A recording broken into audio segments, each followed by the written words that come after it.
短短几周相继发生的这两段画面将会永久的载入史册，一个是梦想的破碎，另外一个是信仰的崩塌。2025年，这两场同样血腥的事件，两个根本不认识的美国人在不到3周的时间里面先后死去，但是他们却共同撕开了一道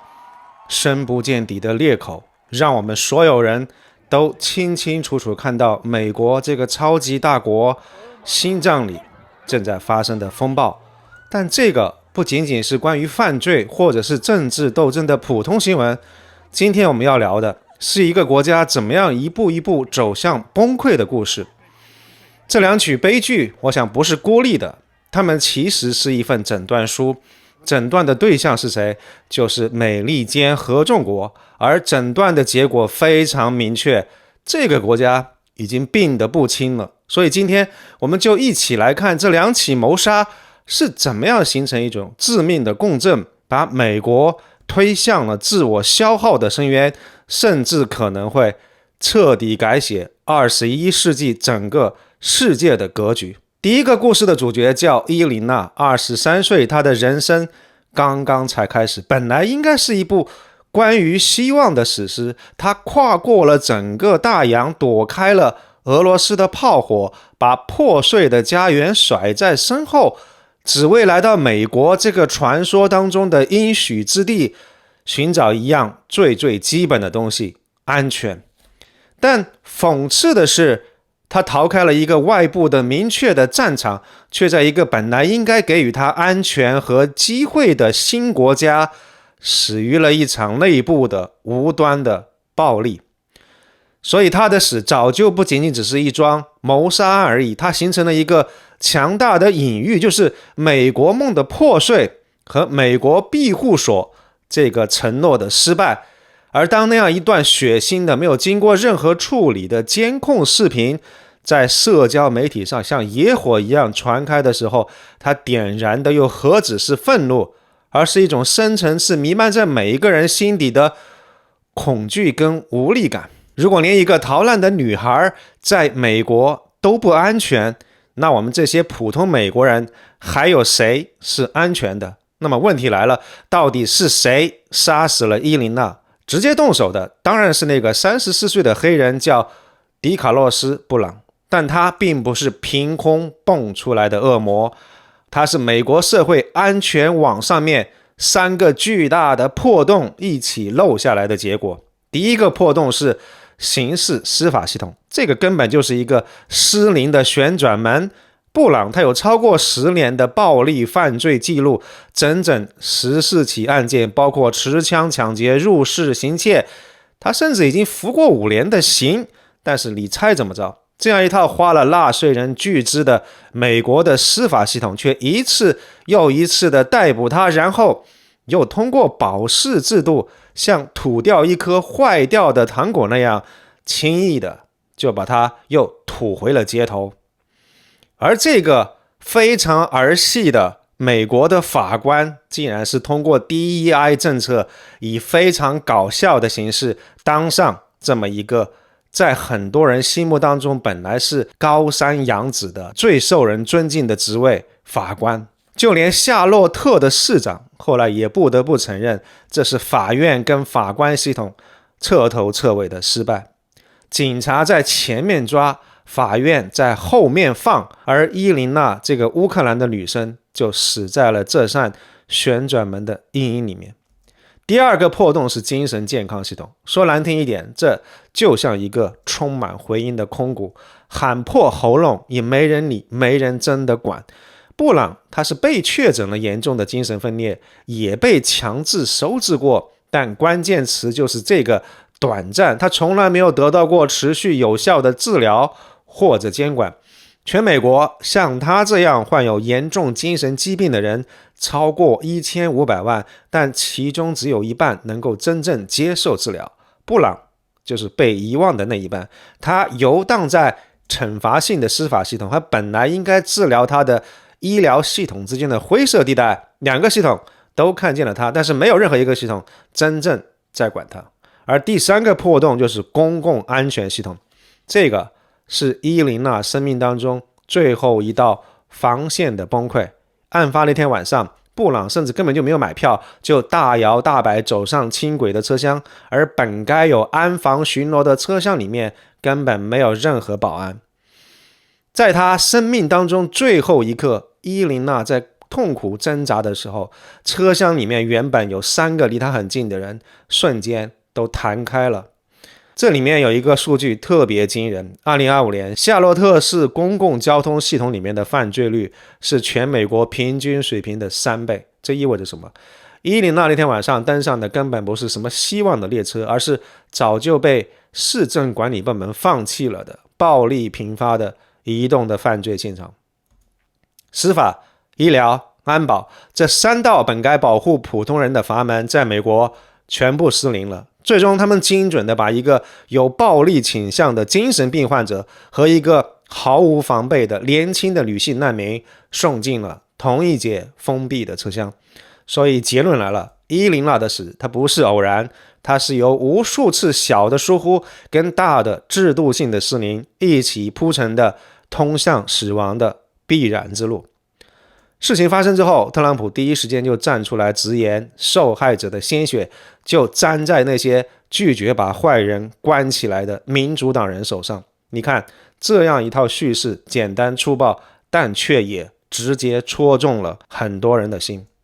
他给美国人的恐惧跟愤怒提供了一个清晰的敌人和一个听起来很简单的解决方案。而相比之下，自由派跟民主党的那些说辞，在被血腥的视频点燃的舆论的大火里面，笨拙又软弱无力，根本没有人在乎他们说什么。夏洛特市长最初还试图让大家理性思考，说什么要关注精神健康、关注贫困这些根本原因，但是根本没有人想听他说什么。他的发言被全网喷成是软弱跟推卸责任，到最后连他也不得不调转枪口去指责司法系统。所以你看到了吗？伊琳娜的死暴露了一个更可怕的趋势，就是美国国内的软肋、城市安全、社会治理的失败正在越来越快的变成是内部政治斗争当中最顺手也最好用的武器。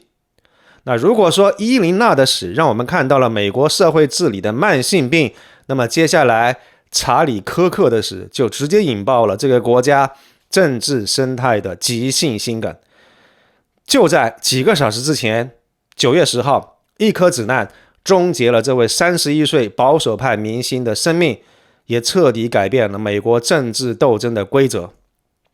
查理·科克他绝对是一个现象级的人物，他搞得美国转折点组织被《纽约时报》称为全美最厉害的保守派青年组织。他是特朗普的坚定盟友，他不求官职，他只是凭借着一己之力，凭借着一腔热血走进每一个大学校园，以平等对话跟交流的方式尝试弥补左右分歧跟隔阂。他以对抗性的辩论风格出名，是一个真正的文化战士。他的粉丝很多，树敌很明显也不少。就在枪响起来的那一刻，那个肉体的查理被消灭了，取而代之的是一个完美的符号，一个殉道者。中枪身亡，让查理变成了为言论自由、为保守派事业而献身的英雄。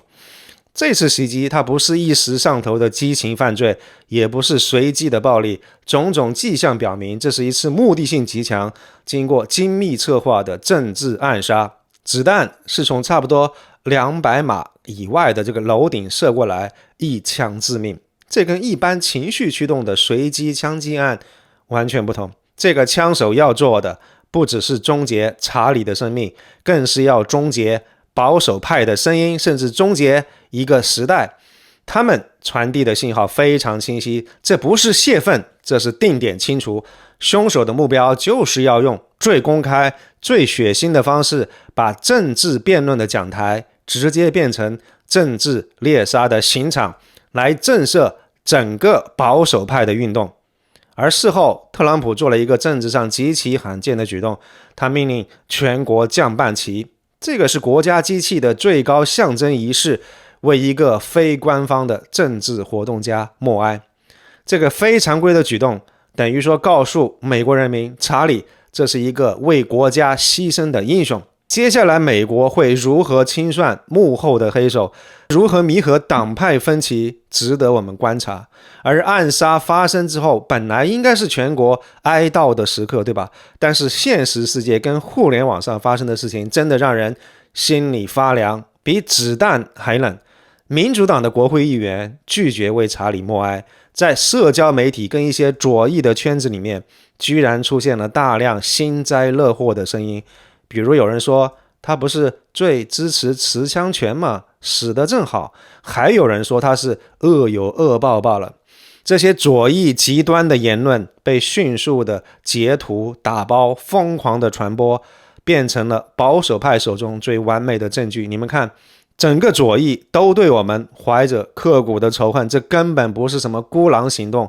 这就是极端左翼的意识形态的谋杀。先是特朗普竞选总统的时候差点被刺杀，再是查理在校园里被公开处决。这两件事情彻底砸碎了美国政治对手之间最后的体面跟那样一层底线。政见可以不同，但我们仍是同胞。当政治分歧开始用子弹来解决的时候，政治本身就已经死亡了，取而代之的是部落战争。从此以后，美国国内的政治对手，他不再只是对手，他们变成了比外国敌人都更危险、更需要被肉体消灭的敌人。当然，只靠两件事情，我们不能够武断地定义一个国家，但这两件事情就像一滴水，足以折射整个海洋的形态。如果我们把这两条线放在一块儿看，就会发现核心观点非常明确：伊琳娜跟查理的死形成了一种致命的共振。他们之所以具有代表性，是因为各自精准命中了美国当下最脆弱的两条神经。伊琳娜之死代表的是美国社会机体从下往上的腐烂，公共安全、司法、医疗这些底层的系统全部失灵了。而查理之死代表的是美国政治的骨架从上往下的断裂，精英之间的规则崩溃，直接动刀动枪。一个是社会治理的崩溃，而另外一个是政治斗争的质变。当这两种崩溃同时发生的时候，一个国家就真正进入了自我消耗的死亡螺旋。说实话，一个连自己的内部安全跟政治规则都管不好的失序之家，怎么可能还有精力去制定那种需要几十年长期持续投入的大国竞争的战略？他的国内议题会不可逆转的从怎么样超越中国滑向怎么战胜另一半的美国人。这个就引出了一个我们中国观众特别熟悉的概念，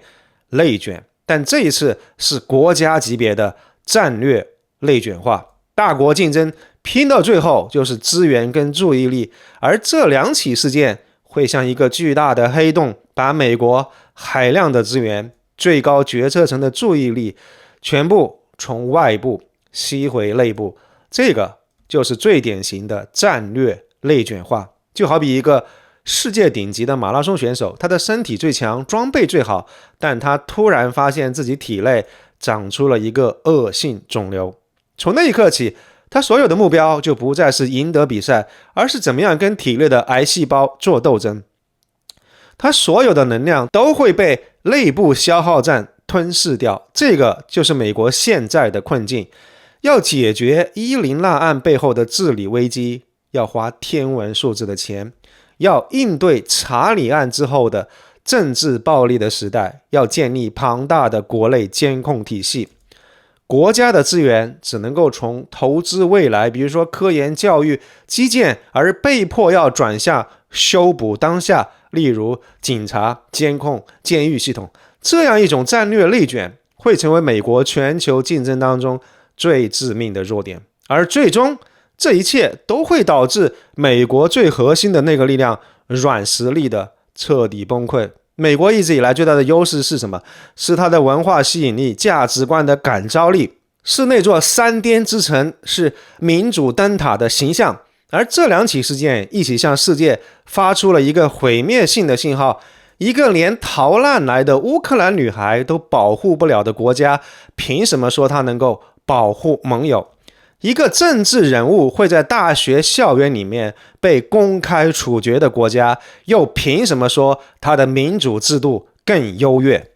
对于中国这样的战略竞争对手来说，这两件事情简直是最好的宣传材料。他们从此以后不再需要费心费力来批评美国了，他们只需要把事情本来的原样呈现出来就够了。美国的国内失序正在成为中国最大的地缘政治的机遇。说实话，当我看到这两则新闻的时候，我的内心深处除了难以言表的愤怒之外，更多的是一种